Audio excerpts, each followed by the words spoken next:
Hello students, this is your geography online classes. Today we will study chapter 5 land resources and agriculture. Land use records are maintained by land revenue department. यानी land use, land का use कहाँ पर कैसे कैसे हो रहा है, कहाँ पे एग्रीकल्चर हो रहा है, कहाँ पे फॉरेस्ट है, इन सब का रिकॉर्ड कौन मेंटेन करता है? लैंड रेवेन्यू डिपार्टमेंट इसको मेंटेन करता है। The survey of India, the survey of India का क्या वर्क है? इसका वर्क है कि जो एडमिनिस्ट्रेटिव यूनिट्स हैं हमारी इंडिया में, उनके जोग्राफिकल एरिया को मेज़र करना। ये रिस्पॉन्सिबिलिटी किसकी है? द सर्वे ऑफ इंडिया की। यानी कि हमारी इंडिया में जो एडमिनिस्ट्रेटिव यूनिट्स हैं उनका जोग्राफिकल एरिया को मेज़र करना, ये रिस्पॉन्सिबिलिटी है द सर्वे ऑफ इंडिया की। Next, land uses categories according to the land revenue records. यानी कि लैंड रेवेन्यू रिकॉर्ड्स के अकॉर्डिंगली लैंड को 9 कैटेगरीज में डिवाइड किया गया है, क्लासिफाइड किया गया है। इसमें फर्स्ट है आपका फॉरेस्ट।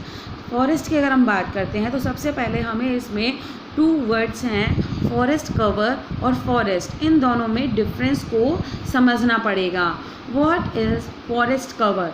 फॉरेस्ट कवर वो एरिया है जहाँ पर जंगल होता है नेचुरली, जहाँ पर ट्रीज़ उग जाते हैं। जंगल आप सब लोग जंगल को जानते ही हैं। तो फॉरेस्ट कवर वो एरिया है जहाँ पर जंगल होते हैं नेचुरली, जहाँ पर ट्रीज़ उग जाते हैं।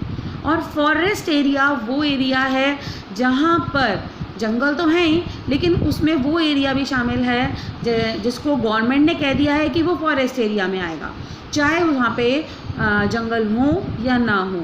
जैसे कि कोई अपना डेजर्ट एरिया है, वहाँ पर क्या नहीं है? जंगल नहीं है, लेकिन गवर्नमेंट ने बोल दिया कि वो area desert area forest area में आएगा, है ना।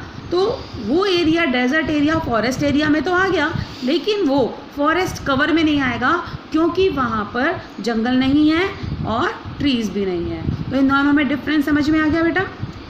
आगे देखिए, the latter is the area which the government has identified and demarcated for forest growth. Thus there may be an increase in this category without any increase in the actual forest cover. Mean कि अगर forest area increase हो रहा है तो ये ज़रूरी नहीं कि फॉरेस्ट कवर भी इंक्रीज़ हो। जैसे कि मैंने आपको अभी बताया कि जैसे ये आपका पूरा एरिया था और पहले यहाँ पर ट्री उग रहे थे, तो ये तो आपका फॉरेस्ट कवर हो गया।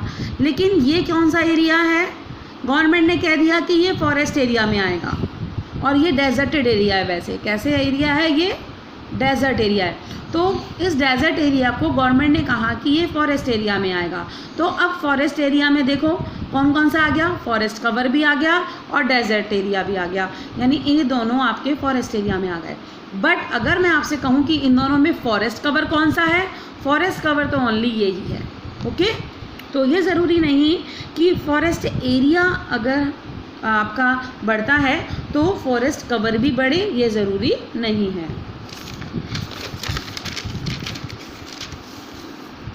नेक्स्ट आता है land put to non agricultural uses. ऐसी लैंड जहाँ पर जिसका नॉन एग्रीकल्चरल यूजेज है, मतलब वहाँ पर नॉन एग्रीकल्चरल वर्क होता है। जैसे कि लैंड जहाँ पर सेटलमेंट है, रूरल सेटलमेंट है, अर्बन सेटलमेंट है।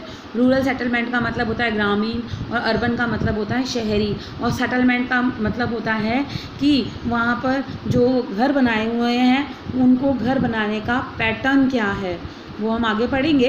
और इंफ्रास्ट्रक्चर जैसे रोड्स का बनाना, कैनल्स का बनाना, industries, shops etcetera are included in this category. यानी जिस लैंड पर ये सब चीज़ें बन रही हैं, रूरल और अर्बन सेटलमेंट, रोड्स बन रही हैं, कैनाल बन रही हैं, इंडस्ट्रीज़ बन रही हैं, शॉप बन रही हैं, वो सब नॉन एग्रीकल्चरल लैंड यूजेस के अंदर आती हैं।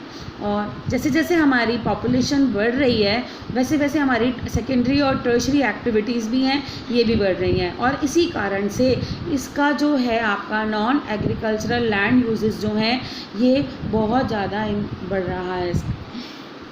तो would lead to an increase in this category of land use. अब आता है हमारा बैरन एंड वेस्ट लैंड।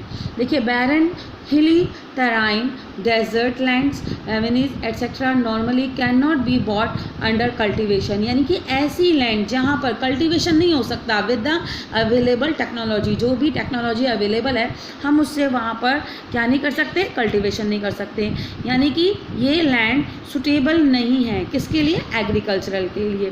तो ऐसी लैंड बैरन और वेस्ट लैंड के अंदर आएगी। नेक्स्ट आता है area under permanent pastures and grazing lands. यानी कि ऐसी लैंड जहाँ पर पास्चर्स हैं, पास्चर्स का मतलब होता है कि ऐसी लैंड जहाँ पर एनिमल्स के लिए फूडर क्रॉप उगाई जाती है, उन्हें हम पास्चर्स बोलते हैं। ग्राजिंग लैंड जहाँ पे एनिमल ग्राजिंग करते हैं। तो most of this type land is owned by the village panchayat और गवर्नमेंट। यानी ऐसी लैंड जो आपके पास्चर्स हैं और ग्राजिंग लैंड्स हैं वो किसके अंडर में होती हैं, विलेज पंचायत के पास होती हैं या फिर गवर्नमेंट के पास होती हैं। Only a small proportion of this land is privately owned. और बहुत ही कम प्रपोर्शन जो होता है वो प्राइवेट लोगों के पास होता है या इंडिविजुअल्स के पास होता है। और the land owned by the village panchayat comes under common property resources. और ऐसी लैंड जो विलेज पंचायत के पास होती है वो कॉमन प्रॉपर्टी रिसोर्सेज के अंदर आती है। Tree crops and groves. Area under miscellaneous trees, crops and groves not included net sown area. Net sown area वो एरिया है जहाँ पर क्रॉप्स कल्टिवेट किए ग्रोन किए जाते हैं और हार्वेस्टिंग भी की जाती है, तो वो आपका नेट सोन एरिया में आता है। तो इसके अंदर आपका वो एरिया नहीं आता, इसके अंदर आता है जहाँ पर हम फ्रूट्स और उगाते हैं, ठीक है। तो the land under orchards and fruits trees are included in this category. यानी फ्लावर भी उगाते हैं, फ्रूट्स भी उगाते हैं, ऐसी लैंड इस कैटेगरी के अंदर आती है। Much of this land is privately owned. और ऐसी लैंड ज़्यादातर प्राइवेट लोगों के पास होती है, प्राइवेटली लोगों के पास होती है, इंडिविजुअल्स के पास होती है। अब आता है culturable waste land. Any land which is left fallow. यानी कि ऐसी लैंड जिसको हम कुछ समय के लिए बिना कल्टीवेशन के यानी बिना एग्रीकल्चर के हम इसे छोड़ देते हैं। कितने टाइम के लिए छोड़ते हैं, हम इसे मोर देन 5 ईयर्स यानी 5 ईयर्स से ज़्यादा हम क्या नहीं करते, यानी कि 5 ईयर्स और 5 ईयर्स से ज़्यादा हम उस लैंड पर एग्रीकल्चर नहीं करते। ऐसी लैंड इस वेस्ट लैंड के कल्चरेबल वेस्ट लैंड यानी इसमें यहाँ पे हम एग्रीकल्चर कर तो सकते हैं लेकिन 5 ईयर और उससे ज़्यादा हम इसे छोड़ देते हैं, इसलिए वो वेस्टलैंड में आ जाती है। ऐसा हम करते क्यों हैं, क्योंकि हमने उसके ऊपर एग्रीकल्चर करके उसका जो फर्टिलिटी है वो डिक्रीज़ हो गई है, उसके न्यूट्रिएंट्स हैं वो भी क्या हो गए हैं, फिनिश हो गए हैं। तो हम उसको 5 ईयर्स के लिए हम उसको रेस्ट दे देते हैं, जिससे कि नेचुरली प्रोसेस से वो वापस से लैंड अपना रिकवर कर ले, उसकी फर्टिलिटी वापस आ जाए।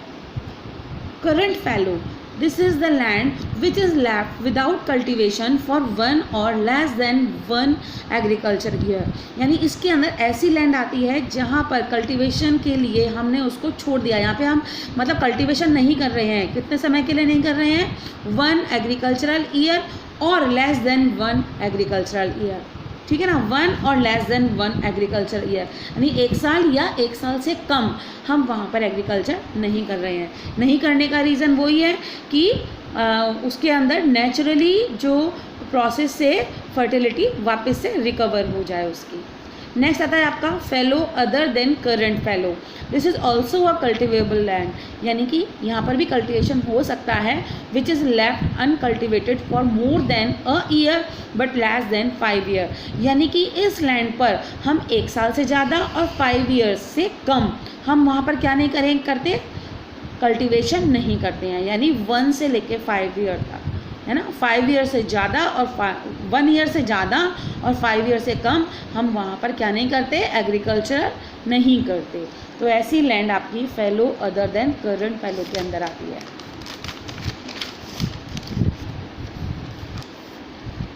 नेक्स्ट आता है आपका नेट सोन एरिया। ये मैंने आपको पहले ही बताया था, the physical extent of land on which crops are sown, जहाँ पे क्रॉप्स उगाई जाती हैं और उनकी हार्वेस्टिंग की जाती है, ऐसी एरिया को हम नेट सोन एरिया कहते हैं। ओके, थैंक यू बच्चों।